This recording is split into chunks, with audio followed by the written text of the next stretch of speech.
Good afternoon, everyone. I would like to thank 네, 여러분 안녕하십니까? 바르토메우 마리 국립현대미술관 관장님과 그리고 국립현대미술관의 학예 연구팀의 출판팀에게 그리고 특히 저희를 이렇게 초대해 주신 양혜선님에게 깊은 감사의 말씀을 드립니다. 자, 그러면은 일단 몇 마디 말을 하고 시작을 할까 합니다. 일단 저는 퐁피두 센터의 소개를 가장 먼저 해드릴 거고요. 퐁피두 센터는 1977년에 만들어진 센터입니다. 아주 과감한 디자인을 가지고 있습니다. 디자이너는 건축가 렌조 피아노 리차드 로저였습니다. 보시는 것처럼 굉장히 혁신적이고 그리고 실험적인 아이디어를 담고 있습니다.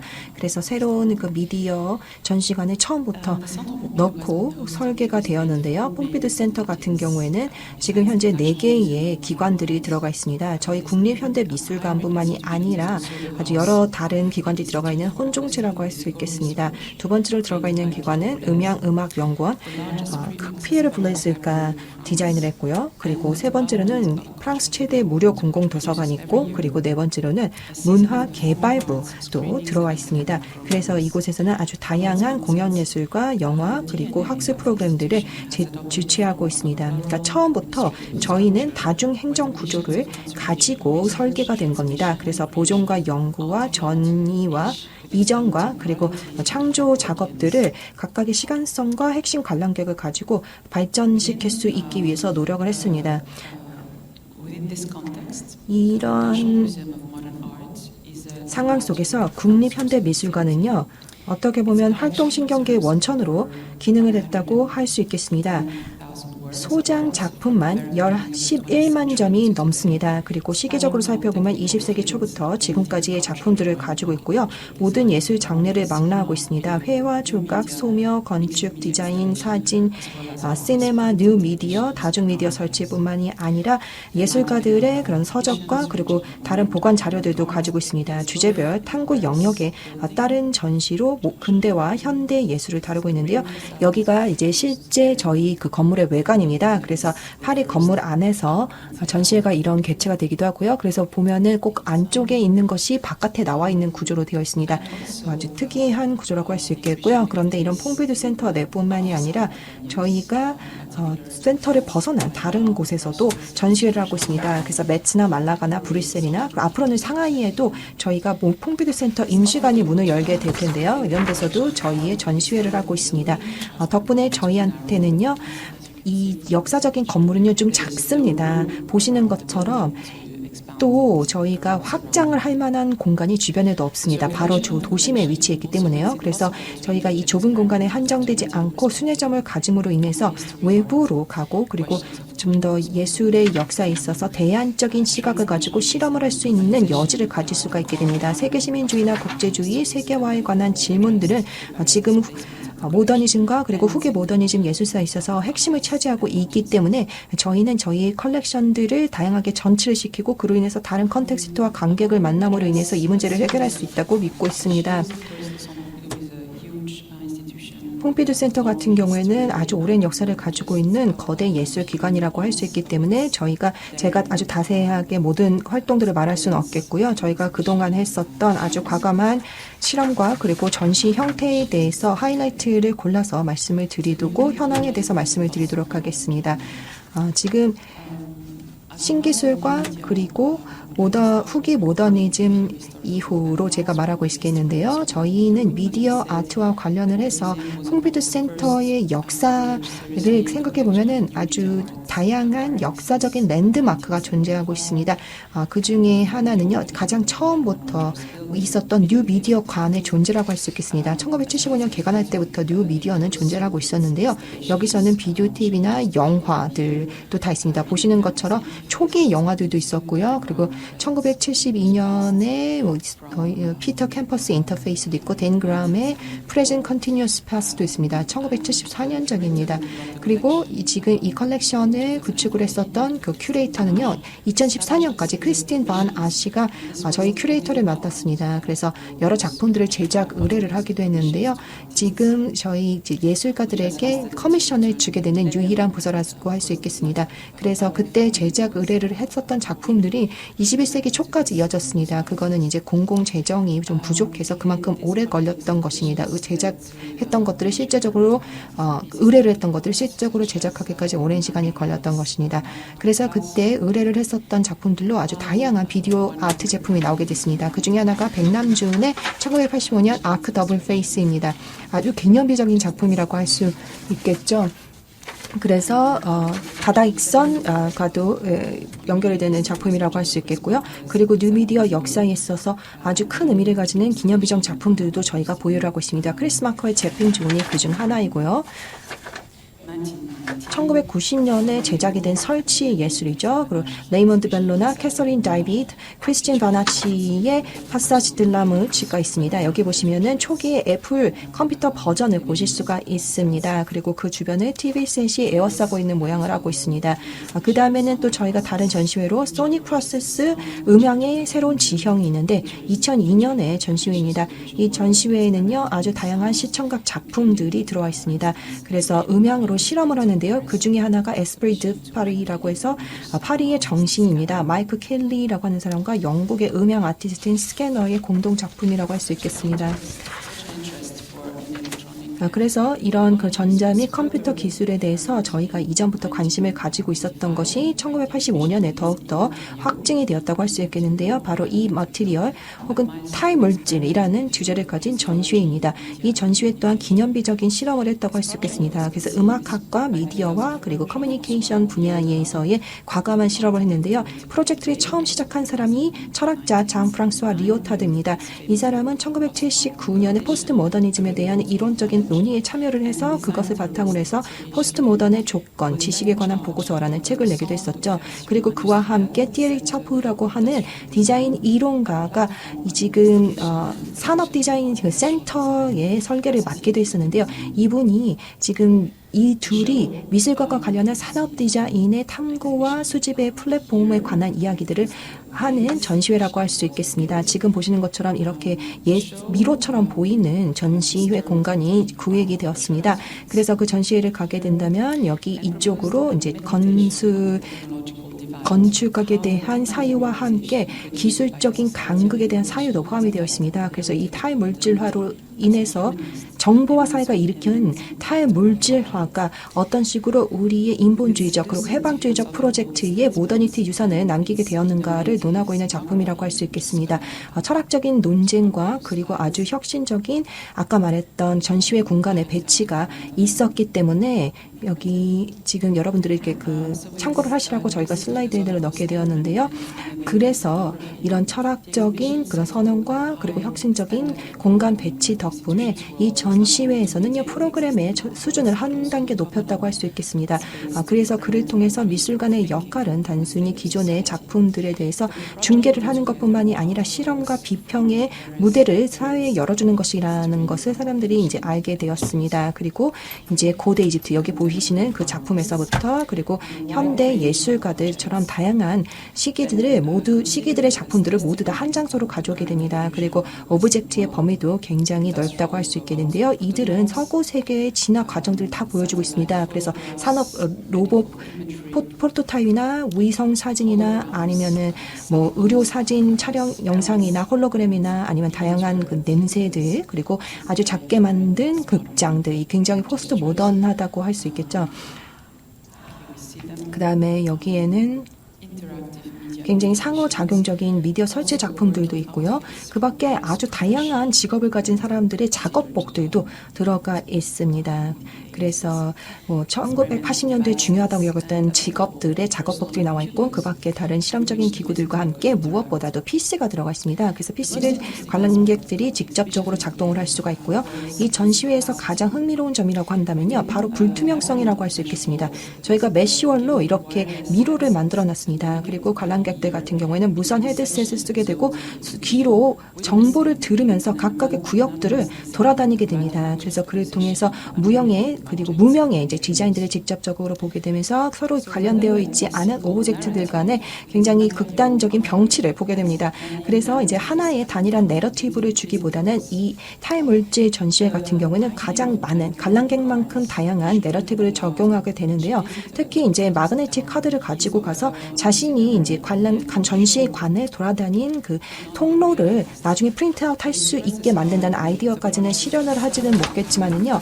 여기에서는 이제 이 전시회를 관람객들이 스스로 아카이빙 할 수 있도록 기회를 줬다는 점에서 의미가 있습니다. 그 밖에 아방가르드 시대의 굉장히 기념비적인 예술 작품들 여기 보시는 것처럼 이게 Impression of Suspension 지금 여기 저희가 메쉬 커튼을 이용을 해서 벽이 마치 공중에 붕 떠 있는 것처럼 보이는 사진이고요.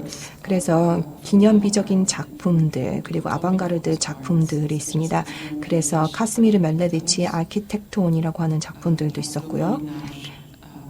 라슬로 몰리나이지의 스페이스 라이트 모듈레이터도 있고요. 그 다음에 라울 하우스만의 기계 헤드라는 것도 있습니다. 그래서 이들이 그냥 그 미로를 가다 보면은요, 눈에 안 띄는 장소에서 갑자기 나타나기도 합니다. 그래서 어떻게 보면 모더니티가 가져오는 소극적인 탈중심화를 보여준다고 할 수 있겠습니다. 미로의 모습으로 불투명한 공간적 구조를 대중에게 보여줌으로 인해서 보다 긴장되고 그리고 마음을 산란시키는 20세기 고고학의 비전을 보여준다고 할 수 있겠습니다. 자, 그러면 여기에서 이런 식의 이제 어떤 식의 미술관에 대한 비평이 이 전시회 이후에 올 수 있는가를 생각을 해볼 수가 있겠는데요. 최근 몇 년을 보게 되면은 지금 이 저희 국립현대미술관이 두 가지 방식으로 진화했다고 할 수 있겠습니다. 하나는 바로 퐁피두 센터 내 컬렉션의 역사적인 재현을 다층화하고 복잡화하고 있다고 할 수 있겠는데요. 이것과 동시에 저희는 해외에서 기존에 있었던 건물 안에 갇히기보단 해외에선 저희의 임시관을 열게 됩니다. 그래서 이것이 퐁피두 센터 임시관이라는 프랜차이즈라기보다는 그런 임시관으로서 기능을 하게 되는데요. 저는 이런 미술관의 정치학에 있어서 두 가지 측면이 보여진다고 생각합니다. 그거는 바로 작품을 매입하고 전시하고 중재하는 것뿐만이 아니라 새로운 형태의 작품을 제작 의뢰하는 기능까지도 미술관이 하고 있다고 생각합니다. 자, 그러면 지금 현재 저희 미술관의 구성은 다음과 같습니다. 1905년부터 1965년까지의 작품들이 이 한 층에서 전시가 되고 있는데요. 여기에는 각 여러 개의 전시 홀들이 있습니다. 이들이 저희가 전하려고 하는 주요 내러티브의 뉘앙스를 전달한다고 할 수 있겠는데요. 그 사진들로 보실 수가 있고요. 저희가 문서 홀이라고 부르는 곳이 있습니다. 스터디 룸이라고 보시면 됩니다. 지금 거기에서는 전시에서도 전시장으로도 활용이 되고 있습니다. 그러니까 그 관람객들이 돌아다니는 길 곳곳에 위치하고 있는 공간이라고 할 수 있겠는데요. 작품과 기록을 절묘하게 섞어서 컬렉션의 비평적 해석을 가능하게 하고 있습니다. 그리고 이 중에서는 보면은 지난해에 있었던 예술의 정치성이 있습니다. 그래서 여기 같은 경우에는 다양한 정치적인 논의를 할 수 있도록 만들었고요. 그래서 주요 비평가나 이론가들 사이에서 일어났었던 정치적인 예술사 논쟁을 다루고 있습니다. 그래서 지금 그 사진들을 이렇게 스크롤링해서 보여드리고 있고요. 이거는 이제 알렉산드라 오첸코의 이제 디자인한 작품입니다.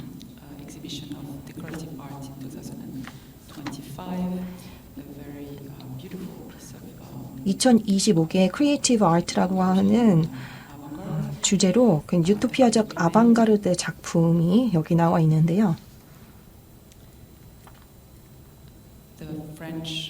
그 다음에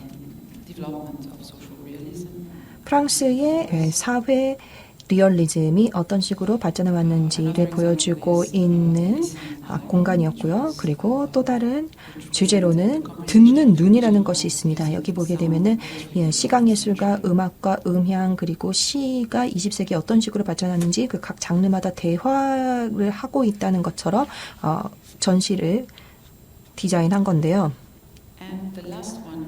그리고 제가 보기에 지금 이 심포지움에도 중요하다고 생각하는 그 마지막 것은요, 바로 단수 복수라고 하는 전시회입니다. 이게 지금 현재 전시회가 진행이 되고 있는데요. 그 국립현대미술관을 구성하고 있는 여러 가지 구성 요소들을 담고 있습니다. 그리고 여기 보시는 것처럼 프랑스에서는요, 처음으로 공공미술관이 만들어진 이후에 역사가 꽤 깁니다. 그 프랑스 혁명이 발생하고 나서 직후인 1792년에 저희가 처음으로 국립미술관을 열게 됩니다. 그래서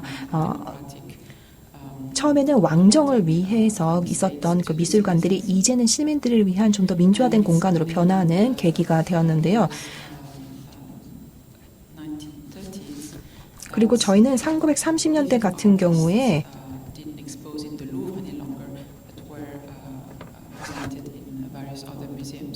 부터 이제 저희가 미술관에만 국한이 되지 않고 아주 다양한 공간에서 전시를 보여주기도 했습니다.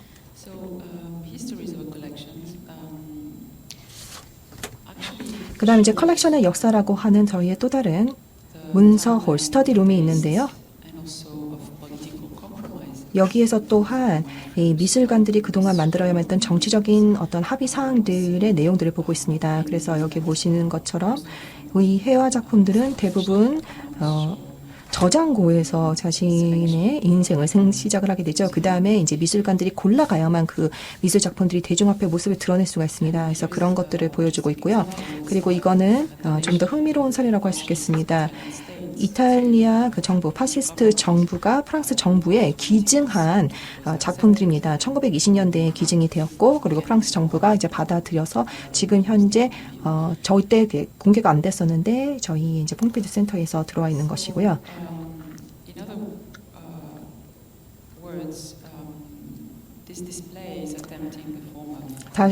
다르게 말하자면 이들 작품들을 보여줌으로 인해서 미술관들이 어떤 식으로 작품을 소장을 하게 됐는지에 대해서 우리 스스로 비판적인 눈으로 바라보고 있는 전시라고 할 수 있겠습니다.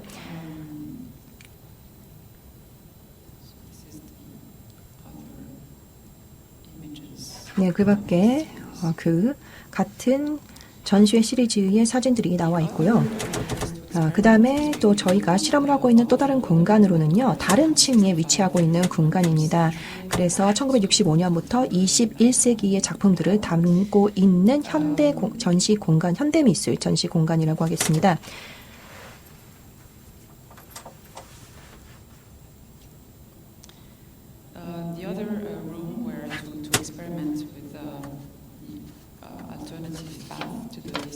그러니까 예술사 그리고 전시 역사의 대안적인 길을 보여주고 있는 포커스홀이라고 합니다.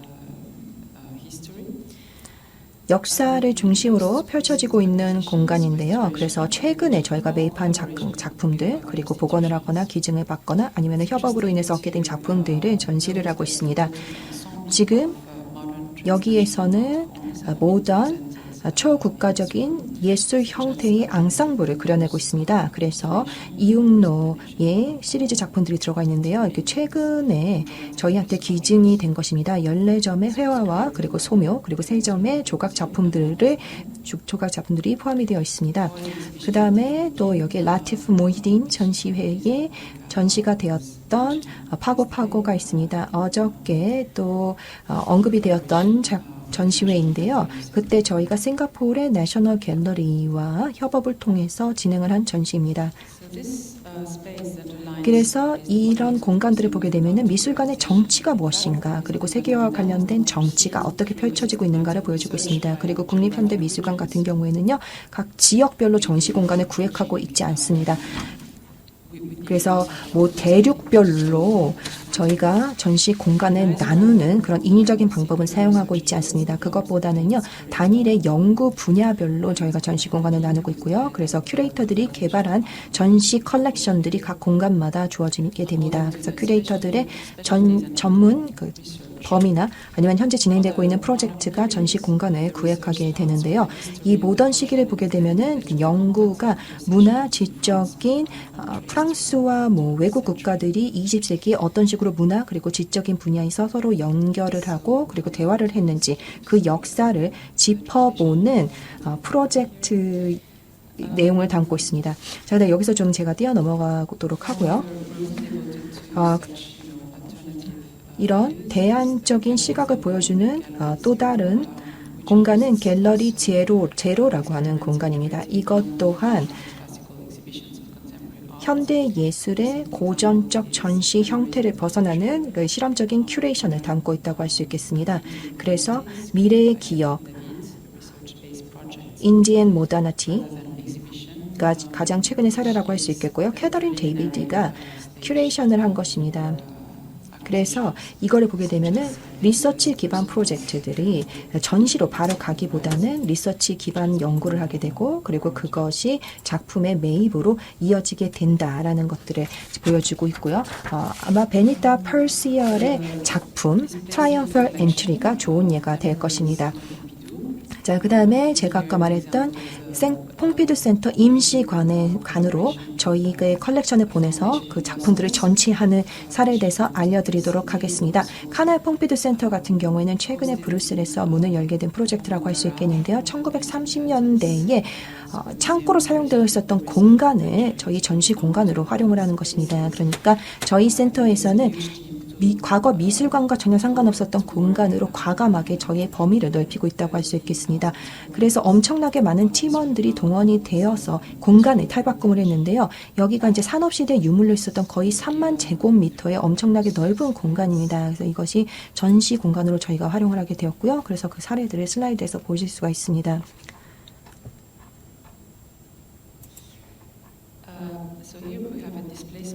그래서 여기에서도 전치가 일어나고 있다고 할 수 있겠습니다. 그러니까 저희가 가지고 있는 지형, 문화, 그리고 맥락적인 상황이 완전히 변화하게 되는 것이죠. 그래서 작품이 보여지는 그런 맥락들이 변화함으로 인해서 이 컬렉션들을 새롭게 재창조를 할 수 있는 제스처가 만들어집니다. 그리고 저희는 이제 사라져가고 있는 산업시대의 생산 패러다임에 대해서 논의하고 싶었습니다. 그래서 노동자 계층의 역사적인 문화 또한 보여주고 싶은 것이 이 전시회의 목적이었습니다. 그리고 저희가 1960년대와 그리고 1970년대에 이제 매입을 했었던 근로자들의 공장 근로자들의 삶에 대한 사진들도 이곳에 가면 보실 수가 있습니다. 그리고 이제 두 번째로 저희가 비일상적 세팅 하에서 좀 더 비판적인 방식으로 작업을 하기 위해서 노력을 했고요. 그리고 세 번째로는요, 저희가 퐁피두 센터나 아니면은 다른 그런 새로운 미술관을 만들게 될 때 좀 더 그 지역에서 나오게 돼 있는 예술가, 지역의 예술 작품들을 더 잘 탐구할 수 있도록 노력을 했습니다. 그래서 그런 노력의 일환으로 저희가 브뤼셀을 다니면서 그곳에 있는 젊은 예술가들을 발굴하고 이들과 함께 작업을 하기 위해서 노력을 했습니다. 그리고 이게 예전에는요, 창고 사무소로 쓰였었는데요. 여기다가 저희가 예술 작품을 전시함으로 인해서 제가 아까 말씀드렸던 사라져가는 산업시대 패러다임에 대한 주제를 더욱더 잘 보여주고 있다고 할 수 있겠습니다. 그 다음에 저희가 거의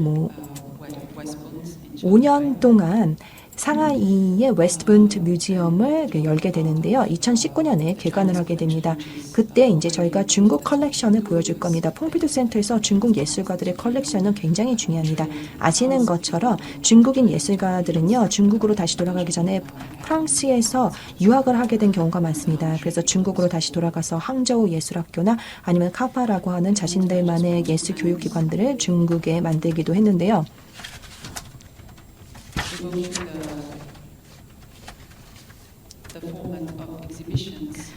저희가 그 전시회라는 그런 주제에 대해서 논의를 하면서 이 논의 자체가 일종의 플랫폼 형태가 되어서 논의를 촉진하고 있다고 생각합니다. 그리고 이것이 사회적인 토픽과도 연계가 되기도 하죠. 저희가 2017년 그 가을에 퐁피두 센터가 프랑스 아티스트 에릭 보들레로의 프로포절을 받아들여서 애프터라고 하는 프로젝트를 시작을 했습니다. 애프터 프로젝트는요, 2016년 11월에 파리에서 있었던 테러 사태 이후를 담고 있습니다. 이 테러 공격으로 인해서 프랑스 사회가 가지고 있었던 분열이 드러났다고 할 수 있겠습니다. 100여 명의 사람들이 락 콘서트에 왔는데 그때 락 콘서트에서 100여 명이 넘는 사람들을 무작위로 살해한 그 테러 공격으로 인해서 프랑스의 식민 과거가 아직까지도 우리를 무겁게 짓누르고 있으며 이것이 폭력으로 이어질 수도 있다는 것을 우리는 깨달았습니다. 그리고 이민자 계층의 프랑스 젊은이들이 교회에서 자라면서 자기가 사회 내에서 자기에게 맞는 장소를 찾아내지 못하는 것이 큰 문제가 된다는 것도 만천하에 드러났습니다. 이 프로젝트는 12일간 지속이 됐는데요. 에릭 보들레르가 만들어낸 영화가 여기 들어가 있습니다. 그래서 Also Known as Jihad이라고 하는 영화인데요. 그때 당시 테러리스트였던 그 청년의 모습을 간접적으로 표현을 하고 있습니다. 그리고 저희 국립현대미술관에 있는 여기 역사적인 그 컬렉션에서도 저희가 작품을 몇 개 가져와서 전시를 했습니다. 그래서 브랑크즈나 르꼬르부지에의 이 하이 모더니즘뿐만이 아니라 우리가 뭐 영화 제작의 주변부적인 형태까지 담고 있는 작품들을 가져오게 되었고요. 그리고 이제 군 영화들도 이제 가져왔습니다. 그리고 출판물과 함께 우리가 매일 이 주제에 관해서 논의를 했고요. 그 주제에 대해서 했던 논의 내용을 담은 포스터도 만들었고, 그리고 이것을 보고서로 만들었습니다. 이거는 프랑스 혁명 이후에 생긴 전통이라고 할 수 있겠습니다. 우리가 사람들이 모여서 논의를 하게 되면요, 항상 그 결과를 보고서로 만들어서 공공장소에 놔야만 합니다. 그래서 대중들이 같이 볼 수 있도록 하고요. 그래서 지금 여기 보시는 것처럼 퐁피두 센터를 둘러싸고 우리가 이제 포스터를 이렇게 붙였습니다. 그래서 이제 난민이나 이민 얘기를 했고요. 이 전체 프로젝트 같은 경우에는요, 이 들르즈와의 알파벳 인터뷰가 성취하지 못한 그 내용들을 우리가 다 해보자 하는 개념에서 시작이 됐다고 할 수 있겠습니다. 그때 들르지가 했던 알파벳 인터뷰는요, A에서는 아키텍처, 건축에 대해서 얘기하고, C는 커메모레이션, 기념에 대해서 얘기하고, E는 교육에 대해서 이야기하고, T는 뭐 시간이 없는 것에 대해서 이야기하는 그런 인터뷰입니다. 지금 우리가 이런 그 활동들을 하는 이유는요, 좀 더 그 혼동되고 극적이면서도 왜곡된 미디어의 그런 언어를 우리가 극복을 하고 그리고 초월하기 위해서입니다. 우리가 제대로 찾지 못한다고 하더라도 이것을 통해서 질문을 좀 더 비판적으로 거리감을 두고 형성하기 위한 것입니다. 우리가 에릭 보들레르의 영화를 통해서 정식적인 어떤 형식 구조를 만들었는데 이것은 그 자체만으로도 굉장히 흥미롭다고 생각합니다. 에릭 보들레르의 영화를 보게 되면 주인공은 전혀 모습을 드러내지 않습니다. 주인공의 얼굴은 절대 볼 수 없고요. 이 사람이 갔던 장소, 그리고 들렀던 공간만을 보여줍니다. 그러니까 이 사람이 수용되었었던 랜드스케이프를 보여준다고 할 수 있겠죠. 그리고 이 사람에 관한 법률 문서의 그런 텍스트들을 몽타주 형식으로만 보여줍니다. 굉장히 흥미로운 형식이라고 할 수 있겠는데요. 이게 이미지가 없음이라는 것을 중심 주제로 만들어낸 구조라고 할 수 있겠습니다. 또 다른 차원에서 보게 된다면 이 프로젝트는 제가 전시보단 프로젝트라고 말하고 싶은데요. 이 프로젝트의 형식 자체도 우리가 가지고 있는 시급성을 보여주기 위한 것입니다. 그래서 미술관이나 그 밖의 다른 문화기관들이 자신들의 역량을 활용해서 이렇게 사회적으로 불안한 시기에 예술작품이 가지는 가능성과 취약성을 잘 활용하자, 아니면 생각하자라는 의도입니다. 이런 프로젝트들을 통해서, 그리고 예술가와 철학자, 특히 장 프랑스와 리오타르드와 같은 사람들을 불러와서 이들에게 역할을 줌으로 인해서 우리는 역사적인 컬렉션이 가지고 있는 그 개념 자체를 전체를 시키고 그 다음에 미술관의 역할을 변화할 수가 있습니다. 이를 통해서 미술관은 자신을 새롭게 할 수 있고 똑같은 가치체계를 되풀이하는 제한적 역할에서 벗어날 수 있습니다. 그럼 질문을 나중에 받도록 하겠습니다. 감사합니다.